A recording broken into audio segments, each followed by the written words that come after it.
ago, he would have been 63 years old. All of you here knew Lennie, experiencing different slices of his life, and I'm going to share the slice of him that I knew. I'm not going to pull any punches. Lennie was kind of an odd duck. He was an unusual combination of defiantly independent, yet he also needed to be taken care of. He could be stingy, but then again he could be overwhelmingly generous. He didn't really understand what was considered a valuable investment, but he knew what he valued, and he collected it accordingly. Lennie would never have been considered fashionable or trendy. He liked what he liked, so he wore it. Loud t-shirts, Hawaiian shirts, cargo pants, always, funky hats, and aviator sunglasses or glasses, whether anyone else liked it or approved of it or not. I asked him once if he'd ever been bullied because of his physical appearance and challenges. He told me a few people had tried to bully him, but he just didn't care, so they gave up very quickly. At any rate, Lennie was very personable. He had a large number of friends, and he went to lengths to stay in touch with each and every one of them. He cultivated his friendships, and he went out of his way to make new friends. He had no fear about talking to strangers. They were just friends he hadn't made yet. For example, Lennie was a huge fan of Harry Potter, the books, the movies, you name it, anything Harry Potter. And so he took a liking to Alan Rickman, the actor who played Snape. And he contacted him via email, and they began a friendship online. Wow. He was very proud of that. Lennie was unfailingly loyal to family and friends. He wasn't perfect by any means, but if anyone needed a ride to the airport, Lennie was your man. Rarely did I ever know him to be intentionally cruel or unkind to anybody. One of the words most often used to describe our brother was he was a gentle man. That's not to say he wasn't ever naughty. He definitely had a wild hair or two, and there were more than a few occasions when his childlikeness strayed way over into childishness. He was known to throw a tantrum when circumstances became too overwhelming, but then who doesn't? I do. Just because you don't see it doesn't mean I don't throw a tantrum once in a while. Lennie just wasn't shy about it.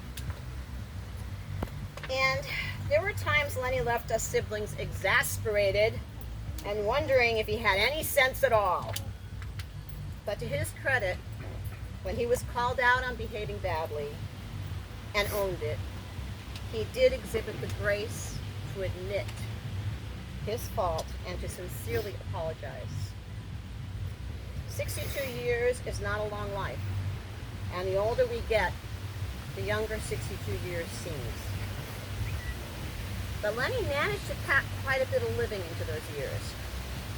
He loved traveling, and he went to a variety of places: Finland, Okinawa, South America, and across the states. The Koikas became his second family, and he used to take great pleasure in driving to different cemeteries with Mr. Koika, where they would do rubbings of the headstones. The few times he attempted to move to Southern California, he took full advantage of going to Hollywood. Not only did he take part in the audiences of live TV show tapings, he got into acting. He got the headshots done, he went to auditions, and he even managed to win a couple of bit parts on TV shows and at least one movie. He was very proud of the fact that he had sat right next to Richard Chamberlain. Maybe some of you don't know who he was. And they had a great conversation. He was a really down-to-earth guy. That's what Lennie said. Lennie had an incredible memory for dates and trivia. He was the repository for family birthdays and anniversaries.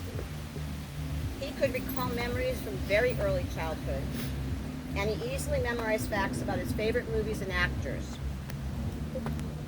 The last few months of his life, he was brushing up on his command of the Finnish language again. I want to share with all of you about the last year of Lennie's life because he achieved some amazing firsts. Last year was the first time Lennie invested in buying a home of his own. It was the first time he committed 100% to moving away from Massachusetts, and he moved to a state I doubt he had ever considered in his whole life that he would reside in. It was the first time he lived by himself, and he carefully managed his household budget. It was the first time he didn't run from the newness and loneliness of such an epic change in his life. I confess to having been pleasantly surprised, and frankly, I think he even surprised himself. And it was the first time Lennie was seriously faced with his own mortality. Not the I've got less time now than I would have had 40 years ago kind of realization that we all have by a certain age. No, he had the awful acknowledgement that he had arrived at his terminus. It was the first time he grappled with some really hard truths about himself. When Lennie got really sick the end of last June, he looked at the reasons he started smoking and his excuses for not quitting. After his diagnosis, well, first off, he quit. He quit smoking the second week he was sick, and he said, "It was so easy. It was easy." So, of course, it was even harder after he got the diagnosis, and he thought he could have done it so much longer ago. In his words, he confessed, "I was stubborn." He fervently told me he wished everyone he knew who smoked would quit, so they wouldn't go through what he was going through. In my humble opinion, that confession, "I was stubborn," was one of the first times that he was that honest with himself, cutting through every excuse he ever made, right to the heart of the matter. I believe Lennie had many more private firsts that last month of his life. One of those personal firsts was the conscious decision to surrender his heart and soul to Jesus Christ. I witnessed the quick succession of the stages of grieving his own dying. The denial, the anger, the bargaining, the depression and tears, and then finally the acceptance. That last 4 weeks was a precious gift of time for Lennie to come to terms with more than we're ever going to know about, and to say his goodbyes. Lennie exhibited a calm fortitude that made us proud of him. In the last few days, he was comforting us as he readied himself to go to rest. In the last hours, Kelly and I sang hymns for him. He couldn't speak, and he was already letting go, but we knew he could hear us. We had to leave for a short while, and we promised we'd be right back. When we returned, and as we walked into the hospice building, I received a text from the staff informing me that our brother had breathed his last, just 2 minutes before we entered his room. We both, Kelly and I, felt like he had wanted to spare us those last moments. He was a gentleman right to the end. In conclusion, I'm the eldest sibling, and I never suspected I might outlive any of my younger brothers and sisters. I thought Lennie and I would be that elderly brother-sister couple taking care of each other in our old age. But it wasn't meant to be. There were 5 of us, and now there are 4. Thank you, Tina. Thank you, Tina. Ready? Can I say anything?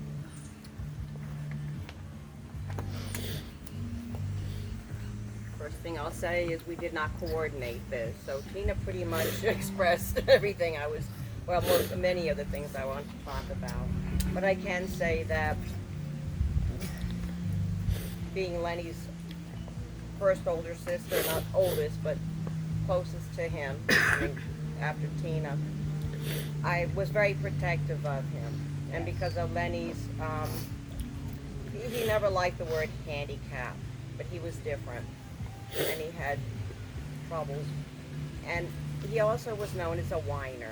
And like all kids, he knew how to get into trouble and disobey and push the limits.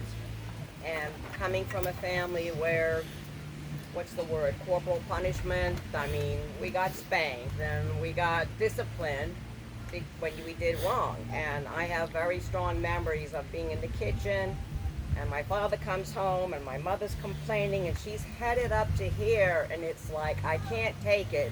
He did this and he did that. And my father takes the belt off and I got stand in front of him. Don't hit him! Don't hit him! Hit me! Hit me! And my mother confirmed those memories and it was like I just felt like I had to protect him. And as time went by, obviously, when he came into his own and I left home, but like Tina said, he loved to travel. He came to Okinawa when we were there to visit us. He came to Arizona when I was living there. And when he traveled, he would stop and visit anybody on the way. Exactly. Which was wonderful. But Lenny's visits would turn into extended stay. Until instead of like, Lenny, we're so glad you're here, you know, and sorry you have to leave, it's like, I thought you were leaving yesterday. I thought you were leaving tomorrow. No, I think I'll stay a few more days. And it's like, okay. But Lenny really enjoyed life. He loved to give. And as Tina said, he could be so generous. He really was. I remember one Christmas in particular, I know Layla remembers, he bought Layla, his cousin, this fur jacket. Oh, it was a rabbit. It was real rabbit. All right, real rabbit fur jacket. And he got me 3 boxes of Swarovski. Is that how you change? Crystal stemware and glasses. And I was just bowled over. It's like, who would expect? So his generosity could really surprise. And as Tina said, he was always a backup if you needed a ride, a pickup or a ride to the airport. And I will miss him dearly. I do miss him dearly. Like Tina said, he was a very gentle man. He was caring. And he loved people. He loved conversing with anybody and everybody he met. So that's all I have to share with you, and thank you for listening. Thanks, Dad. I did have something that Stephen had given me. Would you like me to read that before you do? I think Kelly and Adna were going to go next. If you want to wait right until after Anna. Oh, okay. Yeah. Okay. This is from Helly. Come on, turn around. I hate when it does that there. From Helly, she says, "For my dearest Lennie, we've come together to eulogize my big little brother Lennie. Someone who is a big part of my life, all our lives, as all my brothers and sisters are. No matter the miles, we were always one phone call away, one drive away, one plane ride away, always welcome with open arms. Lennie and I were a mostly constant presence in each other's lives, having lived in the same town. I would never expected him to leave us before we could all finish growing old together. And on his deathbed, I told him so with tears welling up in my eyes that he was supposed to grow old with me. Brave he was, braver than I could ever imagine, to be at death's door, and for that I admire him so much. He was not afraid, and he was ready to meet his Maker and all our loved ones who had passed before us. That gave me some peace. I feel Lennie is still alive and will always be present, is present, here now with us in our hearts, in our memories, in the songs we listen to, in the stories we tell each other, the occasions we celebrate. In those moments that we look into each other's eyes, we recognize that we have all been changed by Lennie, deeply. Whether it's by being more compassionate, seeing things more simply for what they are, finding the laughter in the absurd, the humility to say what is on your mind, but in an honest and childlike, good-natured way, and to offer love and hugs freely, to laugh at our funny quirks that so many of us have. Lennie was a wonderful big brother to me, and I was so very proud of him for being the smiling, bright spirit that he was. He had great affection for all of us, not just his brothers and sisters, but for cousins, nephews, nieces, the entire extended family. He loved being part of that. And he was especially proud of his little brother Abner and his nephews, who he aspired to be like. We all know that he would have liked to go into the service himself, but his handicap prevented that. Unfortunate for him, but maybe a blessing as well, because Lennie was truly a sensitive man. He felt deeply, loved deeply, hurt deeply, internalized other people's actions and reactions very deeply. He took it personally, and the service is no place for a man who cannot separate the reality of the job from his own personal and very vulnerable feelings. I think he did fine with where he was at. He probably saved himself some heartache. As I know it's not easy for our men in the military to have to do what they do every day, God bless them. It doesn't seem that long ago, just 2019, that we were all gathered here for the loss of my beloved Aiti, our fun-loving Henry, and his daughter Valerie. But here we are again, and it won't be the last time. Time marches on and the younger generation will take over. Damn. We were the younger generation. I can only hope that they, too, hold this place called camp in reverence. It is a small gem that would be hard to come by again. I recall Lennie getting up to talk about Aiti, with his eyes tightly shut and occasionally jamming a finger into the corner of his eye. That's just how he was. It made it easier for him to communicate, I guess. Either that or tell a lie. That was always a dead giveaway. I can recount so many fun times, funny events with Lennie. He was just a matter-of-fact kind of guy and could make me laugh so hard sometimes. And anywhere he went, no matter who he met, everyone liked him. As someone had commented with hearing about Lennie's passing, if there was a house of good guys, Lennie would be in it. I think so too. So I hope you'll indulge. She has a prayer. To my brother. I said a prayer for you to thank the Lord above for blessing me with a lifetime of your tender-hearted love. I thanked God for the caring you've shown me through the years, for the closeness we've enjoyed in times of laughter and of tears. And so I thank you from the heart for all you've done for me, and I bless the Lord for giving me the best brother there could be. Aw.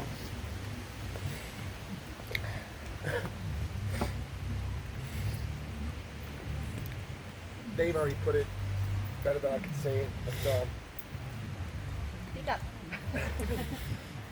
Lennie, he was a gentle soul, very, very good man, soft-spoken, passionate about a lot of things. He wanted to go into the Navy so bad. So he was envious of Carl, he was envious of me, and Stephen, and Raymond, and Jesse. But any phone call we had, he always praised us for what we did, for being able to do that, what he couldn't do. He, when he was young, he'd go to Charlie Beltler's, and he'd work out with me as best he could, down in the cellar with makeshift weights and everything like that, just to, he wanted to do. But he never considered it a handicap and always questioned why the military wouldn't take him. He says, I'm capable, I can do it, I can do it. He was always adventurous, and even when he came to me and my wife's wedding down in Myrtle Beach, he said he had a hard time finding it.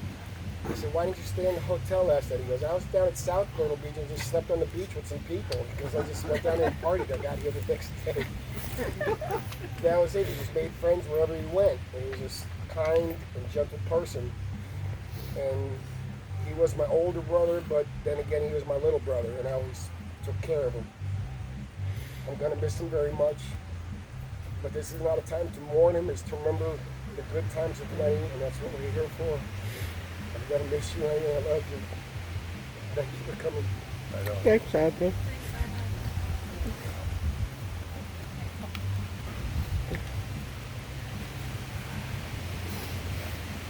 Nina?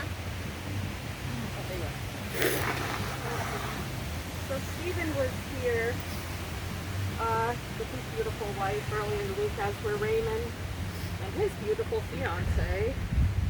And we miss Jesse, who can also she could be here. Just bear with me, sorry. Here we go. So I kind of just put out to him, I said, you know, even if you can't be here today, it'd be nice if you could maybe put down a few words. So he thanked me for planting the seed. I love that pun. And here we go. So I also want to recognize too Clayton, another, you know, he has the 4 nephews. And never any nieces, right, that we know of. Savannah. Savannah. Oh, I'm sorry. So, anyways, here's Stevens from, says, Uncle Lennie. Despite not being with all of you to celebrate Lennie's life, I did want to share some fond memories that have stuck with me over the years. Some of you will remember these as well. As a child, we came to adore our aunts and uncles, especially the ones who take on the responsibility of showing the kids how to have fun while having fun with them. And we all know that Lennie was a big kid himself. Whether it was a video arcade, the mall, Whalum Park, or Rocky Point, Lennie was always ready to go have fun of some sort with me, Ray, Jesse, and Derek. Summertime in Lunenburg or at the camp was always highlighted by trips to Whalum Park or Rocky Point, and it was Lennie's energy and excitement that made it all the better. Even though he tried to play it cool and keep us from being too rowdy, he was the first to get in line of every roller coaster, every tilt-a-whirl, every bumper car ride. He literally taught me to be brave and to raise my hands at the scary drops on the roller coaster. We'd stay out late until the parks closed, then would fall asleep as he would drive us home, and we'd laugh the next day talking about the adventure we had the night before. I'll be the first to admit that I don't do well with death. I've come to learn one of the great blessings of moving away and visiting family on occasion is that the memory becomes a beautiful time capsule. I'm not sorry that I didn't see Lennie bedridden in his last few weeks and months because he deserves to be preserved in my mind as young, silly, playful uncle forever. I carry these simple but epic memories of my Uncle Lennie with me, and it's how I will always remember him always. Oh, that was nice. Thank you for sharing. And I'll do my thing now if I stay up here. Please do. So Lennie, he would always sing, Nina, Nina, Bobina, Bobina, Bobina, Nina. And then he'd say, Nina, sing it with my name. So I'd say, Lennie, Lennie, Bobeni, 3, 5, Bofemi, Lennie. And then we both laugh and say, let's do Helly. Helly, Helly, Bobelly, Bofana, Fana, Bofelly, Helly. So that is the Lennie I grew up with.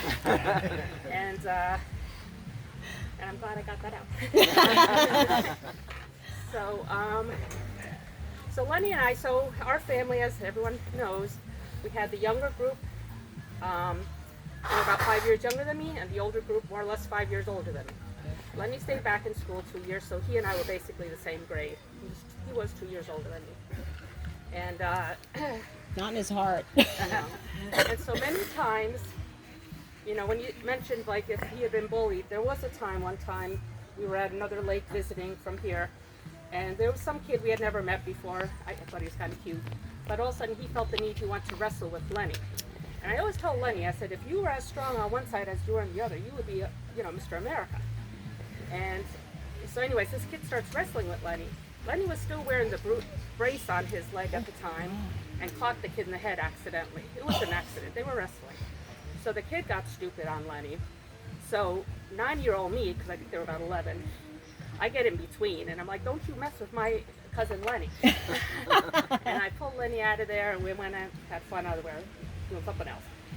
So other quick memories, so we were always walking out through the shortcut, through the woods, over to the other side, what we call the other side. And I could not believe, again, age was probably 9, 11, 12 years old, our parents would let us stay till after dark.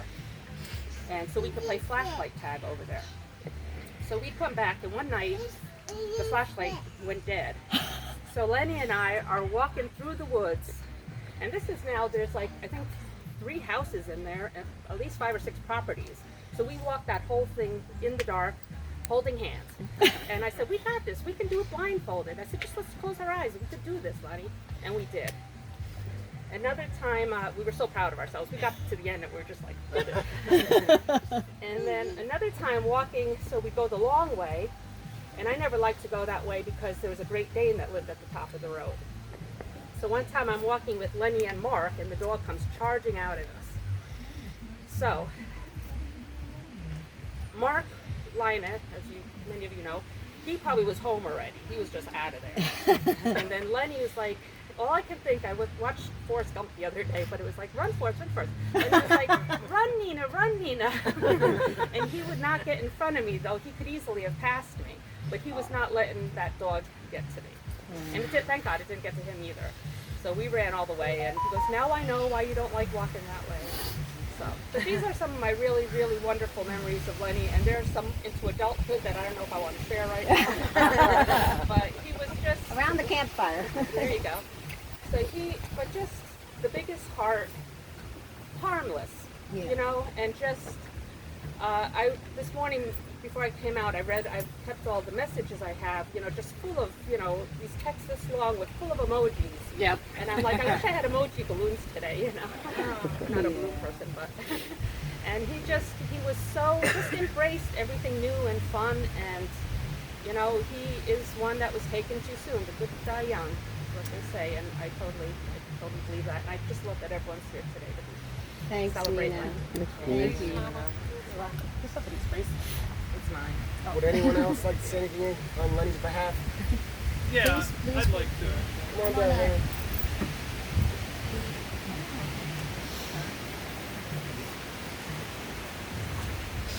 So, for those of you who don't know me or remember me, I'm from the other side. So,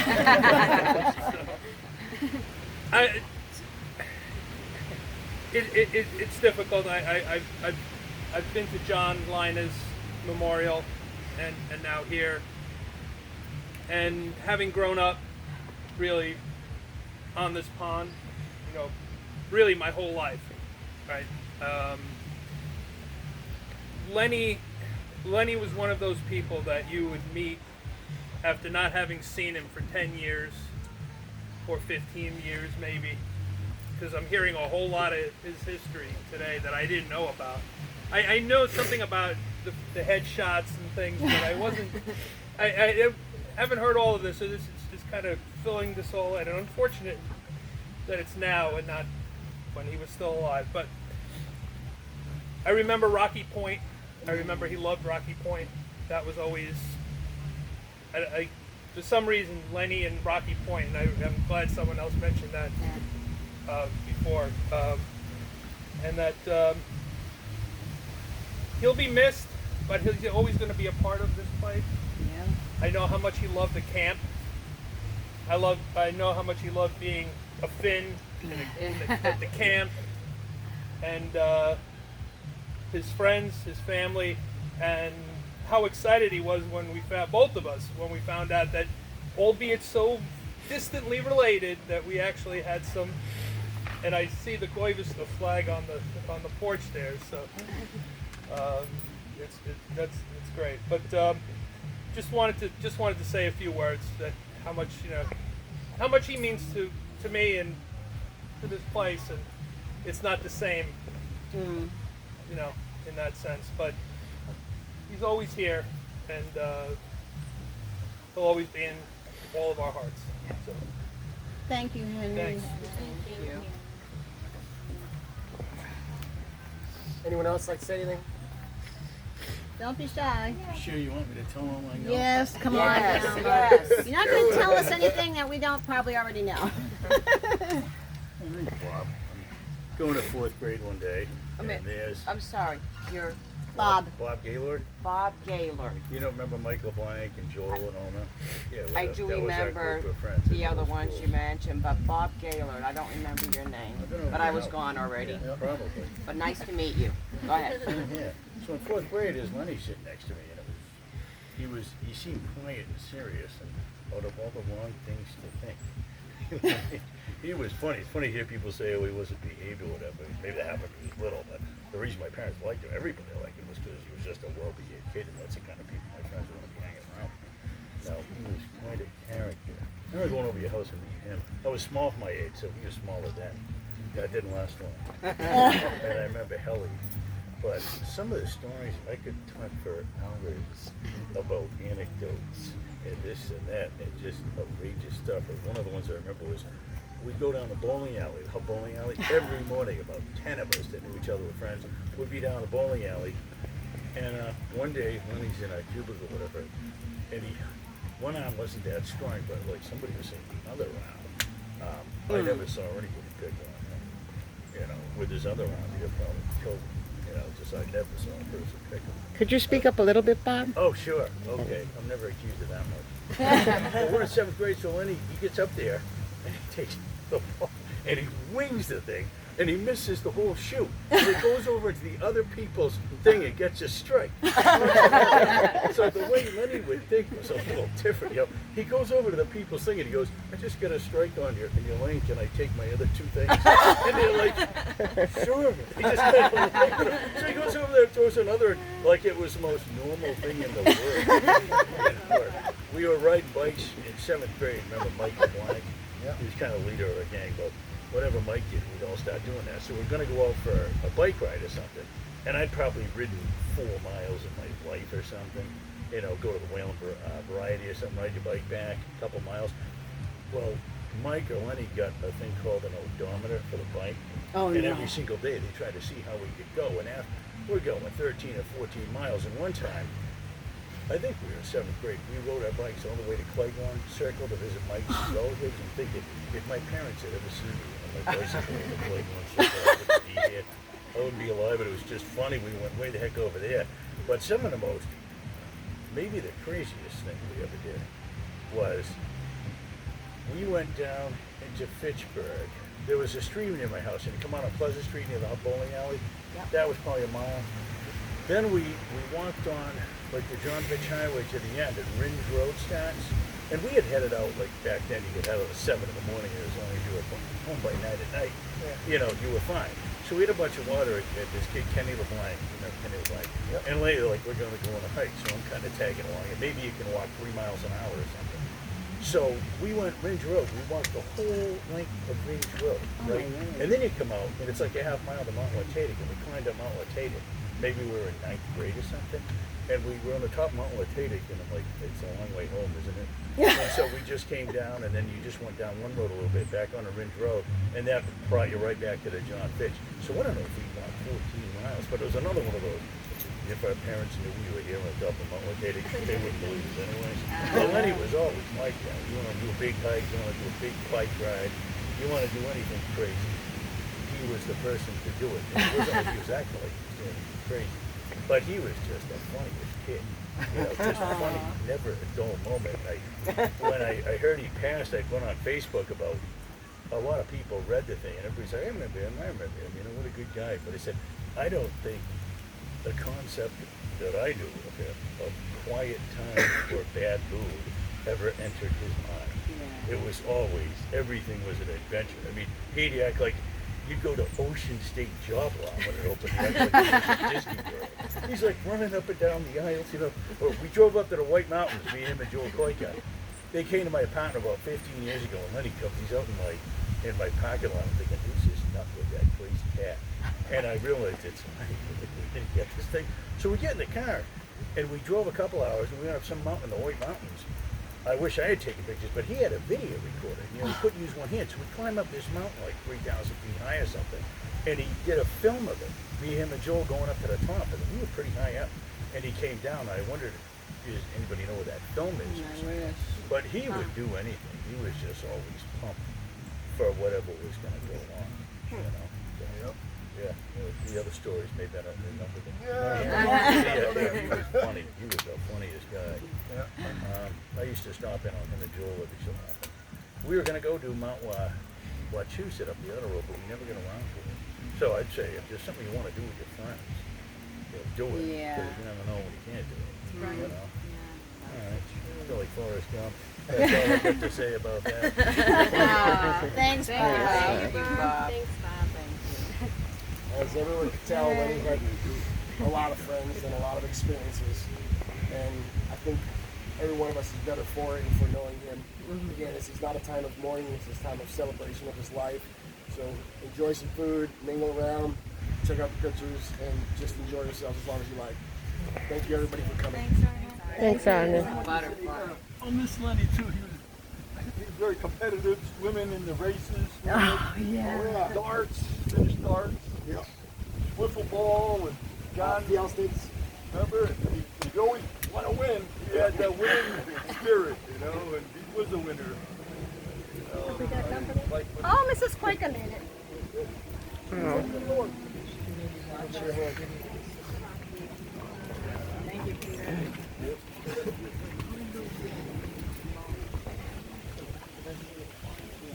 It came right before us.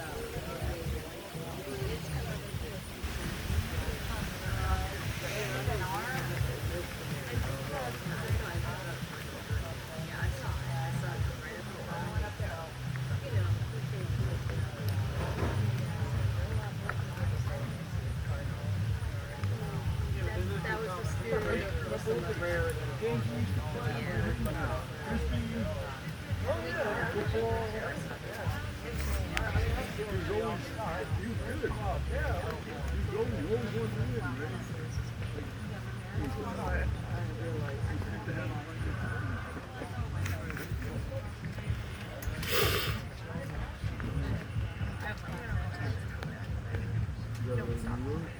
Yeah, Greg said it back.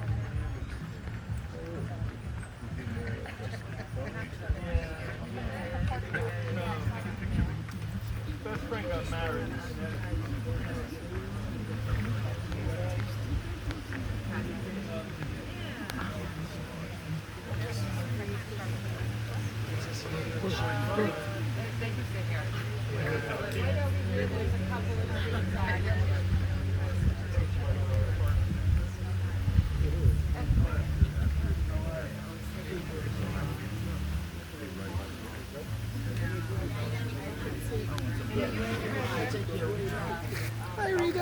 Hi, Elizabeth Hempstead.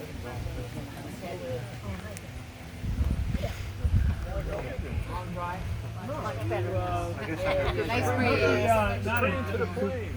I remember that. They had the train to the plane. So there's a. That's the Kennedy. Oh, that's good.